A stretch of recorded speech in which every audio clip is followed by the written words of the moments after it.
Hello viewers, আসসালামু আলাইকুম। চলে আসলাম বাংলাদেশ জাতীয় চিড়িয়াখানা, যে চিড়িয়াখানাটি ঢাকার মিরপুরে অবস্থিত।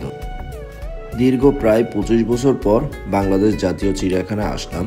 ছোটবেলায় অনেকবার আসা হয়েছে, বাট এর ভিতরে আর কখনো আসা হয়নি, তাই অনেকদিন পর চিড়িয়াখানায় আসলাম। চিড়িয়াখানায় প্রবেশ মূল্য হচ্ছে 50 টাকা করে। আমি এখান থেকে 50 টাকার টিকিট কেটে তারপরে ভিতরে ঢুকবো। আমার আজকের এই ভিডিওতে আপনারা দেখতে পাবেন চিড়িয়াখানায় কত প্রজাতির দেশি এবং বিদেশি প্রাণী রয়েছে, এবং আরও জানতে পারবেন চিড়িয়াখানাটি সাপ্তাহিক বন্ধ কবে থাকে। চিড়িয়াখানার মূল গেট দিয়ে প্রবেশ করলে সর্বপ্রথম যেই প্রাণীটি দেখতে পাবেন সেটি হচ্ছে বানর। বানরের খাঁচাটি দেখা যায়, কিন্তু এই খাঁচাটির ভিতরে সম্পূর্ণ খালি, কোনো বানর ছিল না। মিরপুর চিড়িয়াখানাটি অনেক বড়, আপনি পায়ে হাঁটলে প্রায় 2 ঘন্টা লাগবে, তাই আস্তে আস্তে হাঁটুন এবং আস্তে আস্তে প্রাণীগুলো দেখুন। আপনি ইচ্ছে করলে যে কোনো পথ দিয়ে যেতে পারবেন। আমি একটি পথ বেছে নিলাম। এখানে বাঘ সর্বপ্রথম দেখা যাবে। এখানে দেখতে পাচ্ছেন একটি বাঘ শুয়ে আছে। তো এখানে অনেক বাঘ দেখলাম, অনেকগুলো খাঁচা ছিল, প্রায় প্রত্যেকটা খাঁচাতে 2-3টা করে বাঘ ছিল। চিড়িয়াখানাতে যারা প্রাণী দেখতে আসেন তাদের সবারই বেশিরভাগ আকর্ষণ থাকে বাঘের প্রতি। তো এখানে একটি বাঘ দেখতে পাচ্ছেন, ঘুম থেকে উঠে এখন সে নড়াচড়া করতেছে। একটু পরে তাকে খাবার দেওয়া হবে, তো খাবারের জন্য সে অলরেডি বেরিয়ে গেল।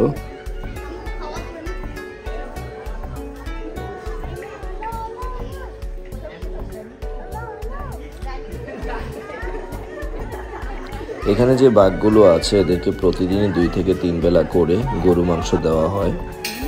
মোটামুটি একটি মাংসতে প্রায় 5 থেকে 10 কেজি মাংস থাকে। বাঘের পাশাপাশি রয়েছে সিংহের খাঁচা।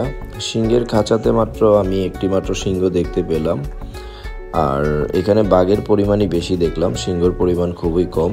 আর যে সিংহটি আমি দেখতে পাচ্ছি এটি অনেক বয়স্ক একটি সিংহ, অনেক হাঁটা চলা করতেছে খাবারের জন্য। হয়তো একটু পরে একেও খাবার দেওয়া হবে বাঘের মতো। চিড়িয়াখানাতে সবসময় প্রচুর পরিমাণে ভিড় থাকে, অনেক লোকজন থাকে। আমি আজকে আসলাম, আজকে হচ্ছে মঙ্গলবারে হচ্ছে তেমন একটা ভিড় থাকে না, তারপরে অনেক লোক দেখতে পাচ্ছি। আর শুক্রবারে বিশেষ করে এখানে প্রচুর লোক থাকে। আপনারা যারা আসবেন শুক্রবার ছাড়া আসার চেষ্টা করবেন, কারণ শুক্রবার এখানে প্রচুর লোক হয়। এটা হচ্ছে একটা সাদা বাঘ, খাবার শেষ করে এখন সে বসে আছে। একটু আগে এখানে বাঘগুলোকে খাবার দেওয়া হয়েছে, গরু মাংস দেওয়া হয়েছে। এখানে প্রতিটি খাঁচার সামনে কিছু নির্দেশনা দেওয়া থাকে, যেমন প্রাণীদের আপনারা খাবার দিবেন না, ঢিল ছুঁড়বেন না, বিভিন্ন রকম কথাবার্তা লেখা থাকে। যারা আমরা এখানে পশু পাখিগুলো দেখতে আসি তারা হয়তো মনের আনন্দে পশু পাখিদের একটু ঢিল মারি বা একটু খোঁচানোর চেষ্টা করি, তবে এগুলো থেকে বিরত থাকাই ভালো। এখানে দেখতে পাচ্ছেন আপনারা কচ্ছপ। আসলে আমি মনে করি কি চিড়িয়াখানাতে কিছু ডিফারেন্ট পশু পাখি রাখা উচিত, যেগুলো আমরা সচরাচর কোথাও দেখতে পাই না, সেগুলো রাখাই ভালো। এখানে দেখলাম যে খুব কমন কিছু পশু পাখি রয়েছে যেগুলো আমরা গ্রাম অঞ্চল অথবা আমাদের আশেপাশে এগুলো দেখতে পাই। তো ওগুলো না রেখে হচ্ছে কিছু আনকমন পশু পাখি রাখা উচিত, যেমন রয়্যাল বেঙ্গল টাইগার, হাতি, সিংহ, এগুলো কিন্তু আমরা চাইলে দেখতে পাই না।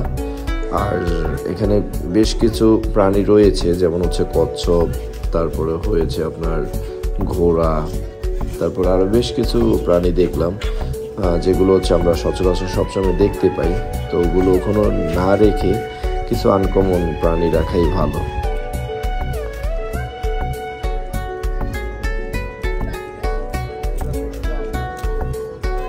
অনেকক্ষণ হাঁটাহাঁটির পর এবার পেলাম হাতির দেখা।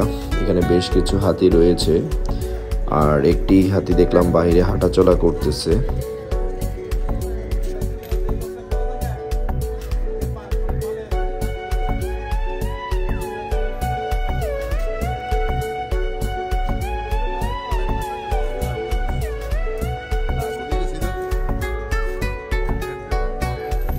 অনেকে বলেন বাংলাদেশে নাকি উট চাষ করা যায় না বা উট থাকে না, তো আমি চিড়িয়াখানায় এসে দেখলাম এখানে উট রাখা আছে। আসলে রাখতে জানলে অবশ্যই উট থাকবে। তো এখানে আপনি একটি উট দেখতে পাচ্ছেন।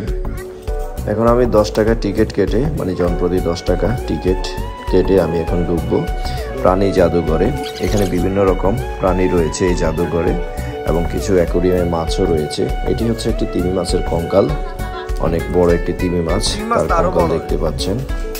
এখন আমি ভিতরে চলে আসলাম। এখানে বিভিন্ন রকম প্রাণী রয়েছে এই জাদুঘরে। তেমন একটি বড় নয়, খুব ছোট একটি জাদুঘর। 10 টাকা টিকিট কেটে আমি ঢুকলাম। আমার কাছে তেমন একটি ভালো লাগেনি 10 টাকা টিকিট কেটে, কারণ আমি তো অলরেডি 50 টাকা টিকিট কেটে আমি এখানে এসেছি। তারপর আবার এটা দেখার জন্য কেন আমাকে 10 টাকা টিকিট কেটে ঢুকতে হবে তা আমি জানি না। তারপরও আসলাম যেহেতু এখানে, তারপরও টিকিট কেটে ঢুকলাম। এখানে দেখতে পাচ্ছেন অনেক রকম সাপ, বাঘ, তারপরে বানর, বিভিন্ন রকম জীবজন্তু রয়েছে। এগুলো অনেক পুরনো, এগুলো কেমিক্যাল দিয়ে রাখা হয়েছে।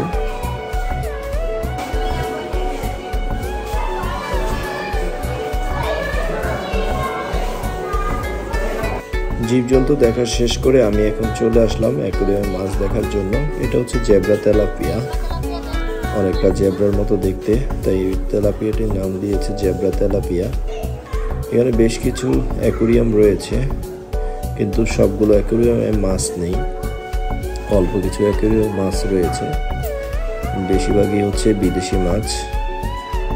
এটা হচ্ছে কুমির মাছ বলে, অনেকটা দেখতে কুমিরের মতো। আপনারা যারা চিড়িয়াখানাতে আসবেন তারা হচ্ছে রবিবার বাদে আসবেন, কারণ রবিবার হচ্ছে এখানে সাপ্তাহিক বন্ধ থাকে।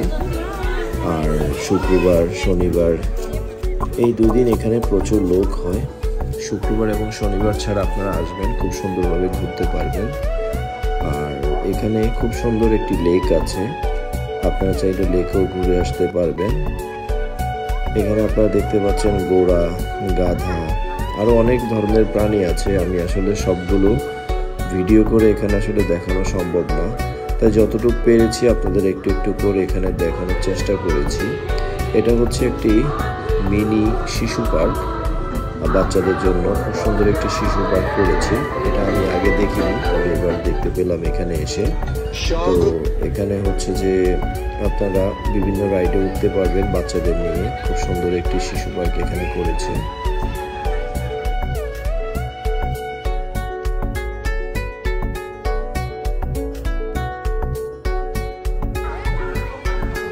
চিড়িয়াখানার সবচেয়ে বড় যে প্রাণীটি সেটি হচ্ছে জিরাফ।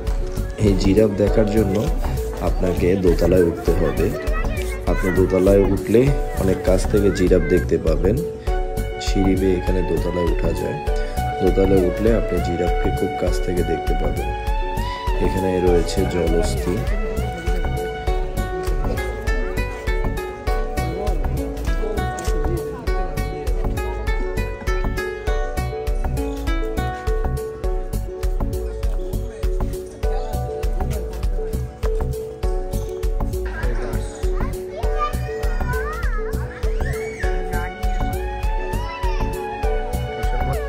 অনেক ঘোরাঘুরি করে চলে আসলাম এবার সাপের কাছে।